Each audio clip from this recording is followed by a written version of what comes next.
America ने दिमाग लगाया। इजराइल इतना मार रहा है कि कोई मत पूछिए। फिलिस्तीन के पास न अपनी सेना है, न वायुसेना है, न नौसेना है, न एंटी एयरक्राफ्ट मिसाइल है, न हेलीकॉप्टर है, न पानी वाली जहाज है, न पनडुब्बी, और उसको 31 को मिलकर मार रहा। अब तुम ये चीज पूरी दुनिया में किसी देश के ऊपर लगा के देखो, वहाँ युद्ध होगा। गिरगिट उर्गिट जो होते हैं शर्मा जाएंगे। जिन्हें फलस्तीन की बहुत चिंता है फलस्तीन, उनको इससे कोई मतलब नहीं है। और अमेरिका जब सऊदी अरब जाता है तो स्वागत में आइए। हम आज भी फिलिस्तीन को कहते हैं।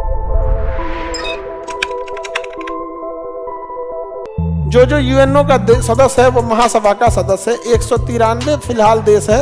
193 जो किसके सदस्य है? महासभा। आप सुनो ध्यान से। फिलिस्तीन कहता है कि हम भी देश की मान्यता दे दो, तो इजराइल कहता है तुम देश नहीं है। तो कहता है तो हम जाएंगे कहाँ? अगर हम देश नहीं है तो हम जाएंगे कहाँ? जमीन का टुकड़ा।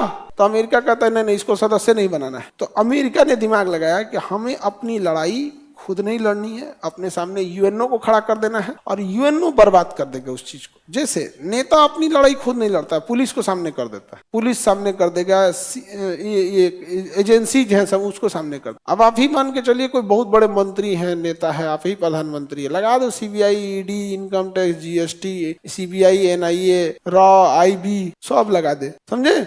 उसी तरह अमेरिका भी डायरेक्ट नहीं। अब सोचिए, फिलिस्तीन को कहता है कि तुम देश नहीं है। अब तुम ये चीज पूरी दुनिया में किसी देश के ऊपर लगा के देखो, वहाँ युद्ध होगा। कल्पना करो कल को कोई नेपाल को कहे कि तुम देश नहीं हो, नेपाल शांत बैठेगा? और इसके अलावा कहता है तुम सेना नहीं रख सकते हो, वायुसेना नहीं रख सकते, नौसेना नहीं रख सकते। अब भारत पे लगा के देखो इसको। कल को कोई भारत से कहे कि आप देश नहीं हो और आप सेना नहीं रख सकते हो, नौसेना नहीं रख सकते हो, वायुसेना नहीं रख सकते, क्या अगले दिन हम लोग शांत बैठेंगे? तो उसी टाइम आदमी मारना चालू करेगा यहाँ पे। तो अब आप कह रहे मारेंगे कि नहीं मारेंगे? लेकिन अमेरिका सोचो, अमेरिका जापान पे परमाणु बम मार दिया, this is not crime. America उठ के 10 साल तक अफगानिस्तान को मार दिया, नहीं क्राइम। 20 सालों तक तालिबान को हथियार दिया, ये क्राइम नहीं है। ओकर बिल्डिंग गिरा तब क्राइम। तुम्हारे परमाणु बम से जापान का जो शहर गिर गया वो क्राइम नहीं। एगो जहाज लड़ गया तुम्हारे बिल्डिंग में तो क्राइम है, समझ रहे हो? तो आप अमेरिका में मतलब गिरगिट उर्गिट जो होते हैं शर्मा जाएंगे इनसो के सामने। गिरगिट उर्गिट शर्मा जाएंगे। आप सोचिए, जलियांवाला बाग हत्याकांड है, इसके लिए क्राइम नहीं है। ये सब एकदम खतरनाक है सब। जिन लोगों को यूक्रेन के युद्ध की चिंता है, उन्हें इस बात की कोई चिंता नहीं है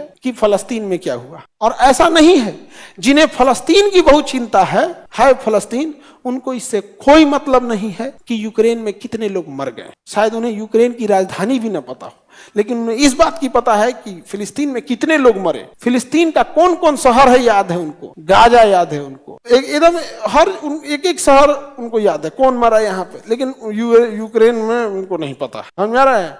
मतलब आप समझिए, हम लोग को लग रहा था कि धार्मिक और जातिवाद केवल इंडिया के पॉलिटिक्स में, तो इंटरनेशनल चीज है, इंटरनेशनल चीज है, समझ रहे हो? फिलिस्तीन गया, अरब वाले भागे भागे लोग यहाँ पर ऊंट पे बैठ के, हबीबी युद्ध रोक दीजिए।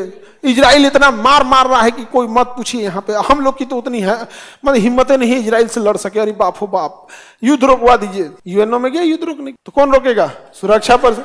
अगर युद्ध रुक जाता तो किसको फायदा होता है? गाजा को, फिलिस्तीन को, क्योंकि ये तो लड़ नहीं पाएंगे। उनको पहले ही सेना रखने नहीं दिया है, एयरफोर्स नहीं रखना। अच्छा देखो, इन लोगों को देखो, शक्तिशाली बनते हैं अपने आप को। इजराइल के पास ना अपनी फिलिस्तीन के पास ना अपनी सेना है, न वायुसेना है, न नौसेना है, न एंटी एयरक्राफ्ट मिसाइल है, न हेलीकॉप्टर है, न पानी वाली जहाज है, न पनडुब्बी, और उसको 31 को मिलकर मार रहा था सब। और उसके बाद अपने को कहता है सब बहुत बहादुर है। क्या हुआ था तुम्हारा अफगानिस्तान में? 10 साल तक लड़े रूस, अब 20 साल लड़ा अमेरिका, उसका पूरा नाटो मार के रद्द कर दिया। कहाँ गया तुम्हारा बहादुरी वियतनाम में?